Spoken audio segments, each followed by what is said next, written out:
Hi everyone, welcome to the Women of Honor series. നമ്മൾ ദുഃഖവെള്ളിയും ഈസ്റ്ററും ഒക്കെ ആഘോഷിച്ച് പുതിയ ഒരു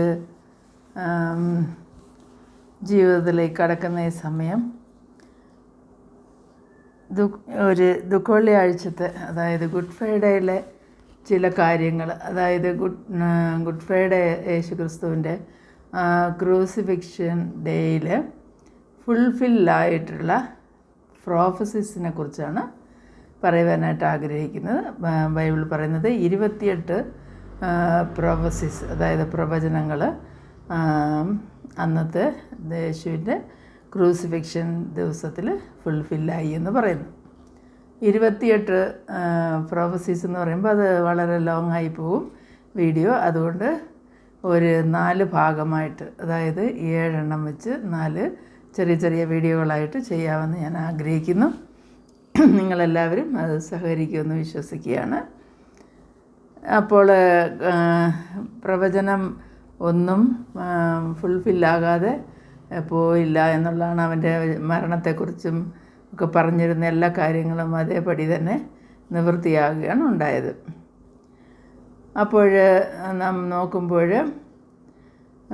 ഡീറ്റെയിൽ ആയിട്ട് നോക്കിക്കഴിഞ്ഞാൽ അതൊരു ടെസ്റ്റിമണി ആയിട്ട് തന്നെ നമുക്ക് പറയാൻ സാധിക്കും. ജീസസ് വന്നിട്ട് സത്യമായിട്ടും മെശിഹ ആയിരുന്നു എന്നുള്ള വിശ്വസിക്കുവാനായിട്ടുള്ള ഒരു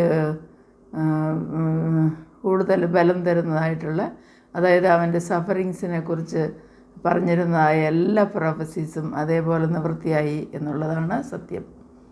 അപ്പോൾ നമ്മൾ നോക്കുകയാണെങ്കിൽ ഇത് ഫസ്റ്റ് പ്രോഫസി, ഏറ്റവും പഴയതും എന്നാൽ ആദ്യത്തേതുമായിട്ടുള്ള പ്രോഫസി എന്ന് പറയുന്നത് ദൈവം ആദമിനെ ഹവ്വയുടെ പാപത്തിൻ്റെ സമയത്ത്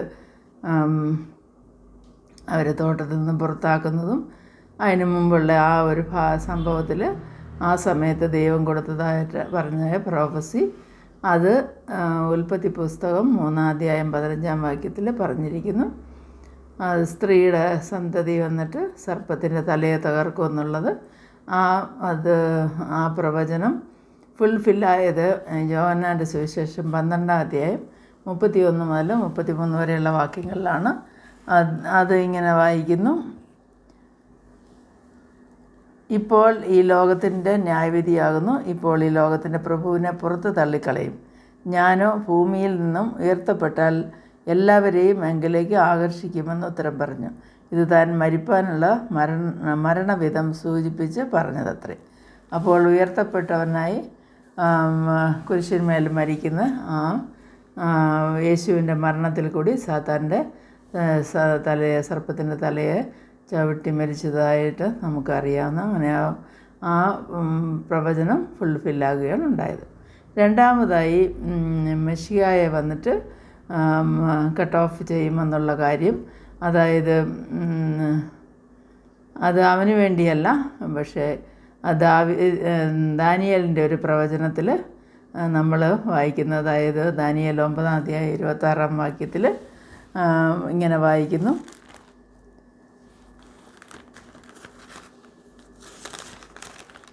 9:26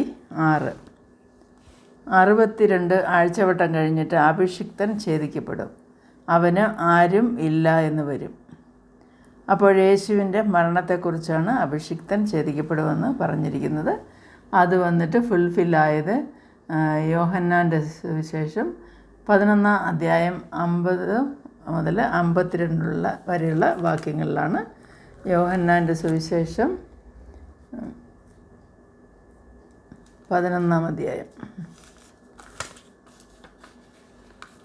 50 മുതൽ 52.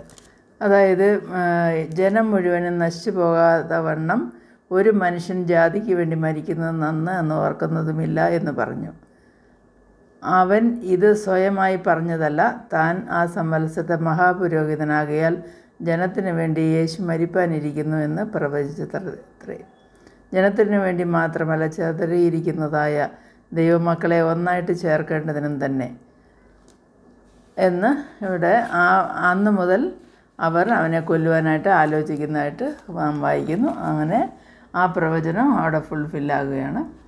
അതുപോലെ തന്നെ ബിട്രയൽ ഓഫ് ജീസസ്, ജൂദ വന്നിട്ട് യേശുവിനെ ഒറ്റിക്കൊടുക്കുന്നതിനെക്കുറിച്ച് ദാവീദ് സങ്കീർത്തനത്തിൽ 41 സങ്കീർത്തനം 9 വാക്യത്തിൽ പ്രവചിച്ചിട്ടുണ്ട്. അത് ഫുൾഫില്ലായത് മർക്കോസിൻ്റെ സുവിശേഷം 14 അധ്യായം 10 മുതൽ 11 വരെയുള്ള ഭാഗത്ത്.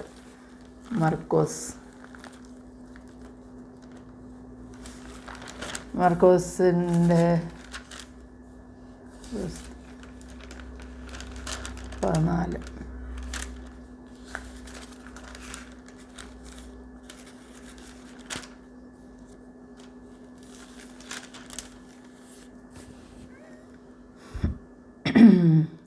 പിന്നെ പന്തിരുവരിലൊരുത്തനായ ഇസ്കരിയോത്താവായ യൂദ അവനെ മഹാപുരോഹിതന്മാർക്ക് കാണിച്ചു കൊടുക്കേണ്ടതിന് അവരുടെ അടുക്കൽ ചെന്നു. അവർ അത് കേട്ട് സന്തോഷിച്ച് അവന് പണം കൊടുക്കാമെന്ന് വാഗ്ദത്തം ചെയ്തു. അവനെ എങ്ങനെ കാണിച്ചു കൊടുക്കാമെന്ന് തക്കം അന്വേഷിച്ച് പോന്നു. അപ്പോൾ അവനെ ബിട്രേ ചെയ്യുമെന്നുള്ളത് അവിടെ ഫില്ലാകുകയാണ്. അതുപോലെ തന്നെ യേശുക്രിസ്തു വന്നിട്ട് അവരുടെ ഡിസൈപ്പിൾസിൻ്റെ അടുക്കൽ അതെങ്ങനെയാണ് ബിട്രേ ചെയ്യുന്നതിനെക്കുറിച്ച്, അവന് ശിഷ്യന്മാർക്ക് വേണ്ടി ജീവിച്ചതിനെക്കുറിച്ച് സക്കറിയ പ്രവാചകൻ പ്രൊഫസ് ചെയ്തിരിക്കുന്നത്. പ്രവചിച്ച സക്കറിയാവിൻ്റെ പുസ്തകം 13:7. സക്കറിയ 13:7. പ്രവാചകൻ: വാളെ എൻ്റെ ഇടയൻ്റെ നേരെയും എൻ്റെ കൂട്ടാളിയായ പുരുഷൻ്റെ നേരെയും ഉണരുക എന്ന് സൈന്യങ്ങളുടെ യഹോവയുടെ അരുളപ്പാട്. ആടുകൾ ചിതറിപ്പോകേണ്ടതിന് ഇടയനെ വെട്ടുക, ഞാൻ ചെറിയവരുടെ നേരെ കൈതിരിക്കുമെന്ന് പറഞ്ഞു. അപ്പോൾ ഇടയനായ യേശുക്രിസ്തുവിനെ വെട്ടുന്നതിനെക്കുറിച്ചാണ് അവിടെ പറഞ്ഞിരിക്കുന്നത്. അപ്പോൾ അതും ഫുൾഫില്ലായി. മർക്കോസിൻ്റെ സുവിശേഷത്തിൽ 14 അധ്യായം 50 വാക്യം.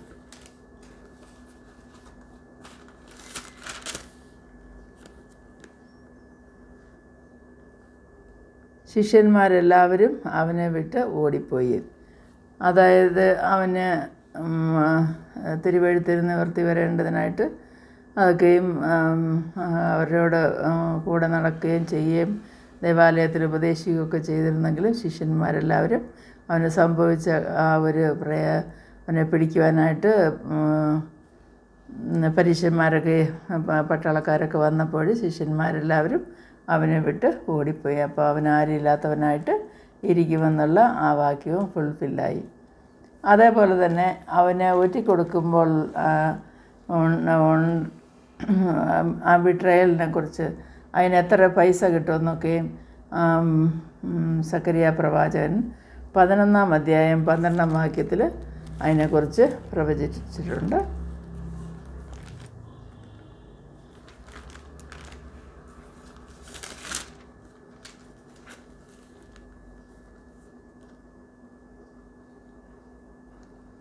ഞാൻ അവരോട്, നിങ്ങൾക്ക് മനസ്സുണ്ടെങ്കിൽ എൻ്റെ കൂലി തരുവീൻ, ഇല്ലെന്ന് വരികിൽ തരേണ്ട എന്ന് പറഞ്ഞ് അങ്ങനെ അവർ എൻ്റെ കൂലിയായി 30 വെള്ളിക്കാശ് തൂക്കിത്തന്നു എന്ന് പറയുന്നു. അപ്പോൾ യൂദ വന്നിട്ട് 30 വെള്ളിക്കാശിന് യേശുവിനെ ഒറ്റിക്കൊടുത്തത് നമ്മുടെ ആ പ്രവചനവും ഫുൾഫില്ലാകുകയാണ് ചെയ്തത്.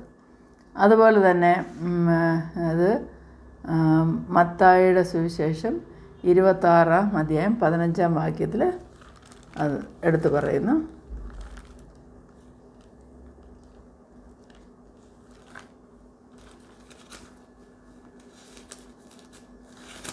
ഇരുപത്താറിൻ്റെ 15.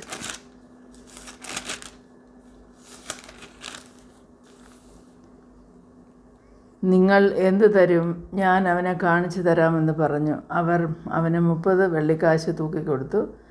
അന്ന് മുതൽ അവനെ കാണിച്ചു കൊടുപ്പാൻ അവൻ തക്കം അന്വേഷിച്ചു പോന്നു. അങ്ങനെ ആ പ്രവചനവും ഫില്ലായി. അതുപോലെ തന്നെ സക്കറിയ പ്രവാചകൻ മുൻകൂട്ടി പണം, അതായത് ബിട്രയൽ ചെയ്തതിന് കിട്ടിയതായ ആ പണം അത് എന്ത് ചെയ്യുമെന്നുള്ളതിനെക്കുറിച്ചും പറഞ്ഞിട്ടുണ്ട്. അത് സെക്കറിയായുടെ പ്രവചനം 11-ാം അധ്യായം 13-ാം വാക്യത്തിലാണ്. അതായത് അത് ഇങ്ങനെ പറയുന്നു: എന്നാൽ യഹോവ എന്നോട് അത് ഭണ്ഡാരത്തിൽ ഇട്ട് കളക, അവരെന്നെ മതിച്ചിരിക്കുന്ന മനോഹരമായൊരു വില തന്നെ എന്ന് കൽപ്പിച്ചു. അങ്ങനെ ഞാൻ ആ 30 വെള്ളിക്കാശ് വാങ്ങി യഹോവയുടെ ആലയത്തിലെ ഭണ്ഡാരത്തിൽ ഇട്ട് കളഞ്ഞു എന്ന് എഴുതിയിരിക്കുന്നു. അങ്ങനെ അത് ഫുൾഫില്ലാകുന്നു. പിന്നീട് നമ്മൾ നോക്കുകയാണെങ്കിൽ മത്തായിയുടെ സുവിശേഷം 27-ാം അധ്യായം 3 മുതൽ 7 വരെയുള്ള ഭാഗത്ത് ഇങ്ങനെ വായിക്കുന്നു: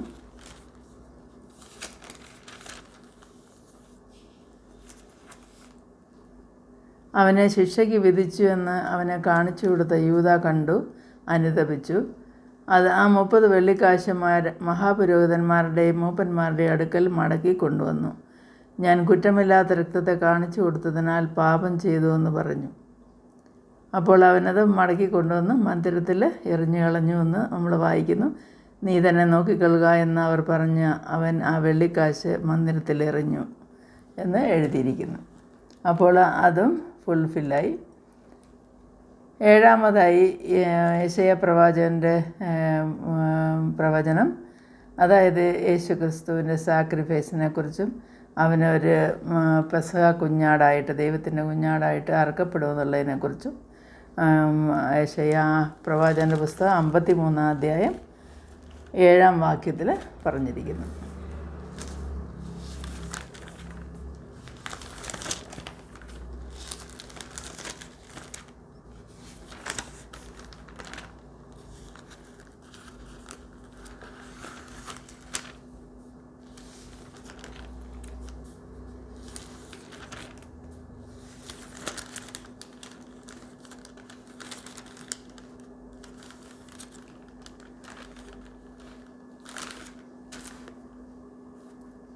തന്നെത്താൻ താഴ്ത്തി വായ തുറക്കാതിരുന്നിട്ടും അവൻ പീഡിപ്പിക്കപ്പെട്ടു. കൊല്ലുവാൻ കൊണ്ടുപോകുന്ന കുഞ്ഞാടിനെ പോലെയും രോമം കത്തിരിക്കുന്നവരുടെ മുമ്പാകെ മിണ്ടാതിരിക്കുന്ന ആടിനെ പോലെയും അവൻ വായെ തുറക്കാതെയിരുന്നു. അത് നമ്മൾ ഇവിടെ വായിക്കുന്ന അത് ഫുൾഫില്ലായതിനെക്കുറിച്ചും നമുക്കറിയാം. യേശു ക്രിസ്തു മിണ്ടാതെ ഒരു കുഞ്ഞാടിനെ പോലെ അവരുടെ മുമ്പിൽ അവൻ ക്രൂശിക്കപ്പെടുകയുണ്ടായി. 1 കൊരിന്ത്യർ 5-ാം അധ്യായം 7-ാം വാക്യത്തിൽ നമ്മളതിനെക്കുറിച്ച് വായിക്കുന്നു. അത്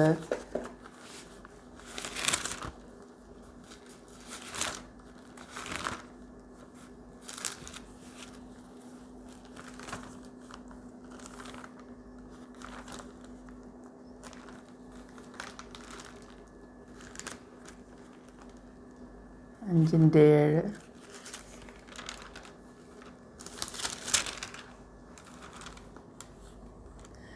നിങ്ങൾ പുളിപ്പില്ലാത്തവരായിരിക്കാൻ തക്കവണ്ണം പുതിയ പിണ്ഡം ആകേണ്ടതിന് പഴയ പുളിമാവിനെ നീക്കിക്കളവിൻ. നമ്മുടെ പെസഹ കുഞ്ഞാടും അർക്കപ്പെട്ടിരിക്കുന്നു, ക്രിസ്തു തന്നെ. അപ്പോൾ യേശു ക്രിസ്തു നമ്മുടെ പെസഹ കുഞ്ഞാടായിട്ട് അർക്കപ്പെട്ടു എന്ന് ഇവിടെ നമുക്ക് ഫുൾഫില്ലായതായിട്ട് എടുത്തു പറഞ്ഞിരിക്കുന്നു. അത് അപ്പോസ്തലൻ വളരെ ക്ലിയറായിട്ട് അതിനെക്കുറിച്ച് എഴുതിയിട്ടുണ്ട്. അതുപോലെ 1 പത്രോസിൻ്റെ ലേഖനം 1-ാം അധ്യായം 18 മുതൽ 20 വരെയുള്ള ഭാഗത്തും അതിനെക്കുറിച്ച് പറയുന്നുണ്ട്. അപ്പോൾ 1 പത്രോസ്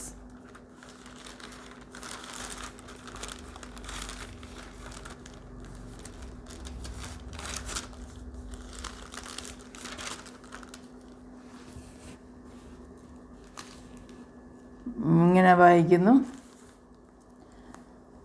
വ്യർത്ഥവും പിതൃപാരമ്പര്യവുമായുള്ള നിങ്ങളുടെ നടപ്പിൽ നിന്ന് നിങ്ങളെ വീണ്ടെടുത്തിരിക്കുന്നത് പൊന്ന്, വെള്ളി മുതലായ അഴിഞ്ഞു പോകുന്ന വസ്തുക്കളെ കൊണ്ടല്ല, ക്രിസ്തു എന്ന നിർദോഷവും നിഷ്കളങ്കവുമായ കുഞ്ഞാടിൻ്റെ വിലയേറിയ രക്തം കൊണ്ടത്രേ എന്ന് നിങ്ങൾ അറിയുന്നുവല്ലോ.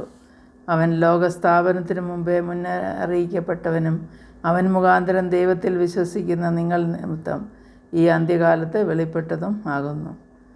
നിങ്ങളുടെ വിശ്വാസവും പ്രത്യാശയും ദൈവത്തിൽ വെച്ച് കൊള്ളേണ്ടതിന് ദൈവം അവനെ മരിച്ചവരുടെ ഇടയിൽ നിന്നും എഴുന്നേൽപ്പിച്ച് അവന് തേജസ്സും കൊടുത്തുമിരിക്കുന്നു. അപ്പോൾ നമ്മുടെ കർത്താവ് ക്രൂശിക്കപ്പെട്ടവന് അവന് പെസഹ കുഞ്ഞാടായി അറുക്കപ്പെട്ടു. അതിനുശേഷം അവന് പുനരുത്ഥാനം ചെയ്തു.